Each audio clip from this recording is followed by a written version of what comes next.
عَمَّ يَتَسَاءَلُونَ عَنِ النَّبَإِ الْعَظِيمِ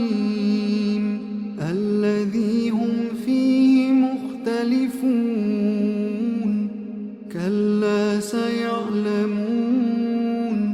ثُمَّ كَلَّا سَيَعْلَمُونَ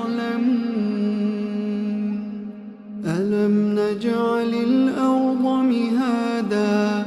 وَالْجِبَالَ أَوْتَادًا وَخَلَقْنَاكُمْ أَزْوَاجًا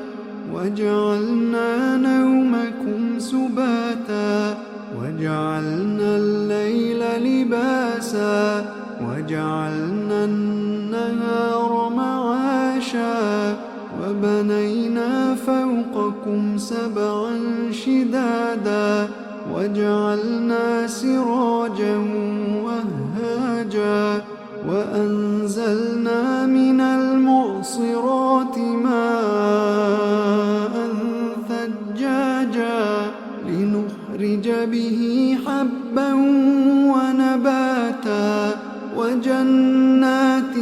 أَلْفَافًا إِنَّ يَوْمَ الْفَصْلِ كَانَ مِيقَاتًا يَوْمَ يُنفَخُ فِي الصُّورِ فَتَأْتُونَ أَفْوَاجًا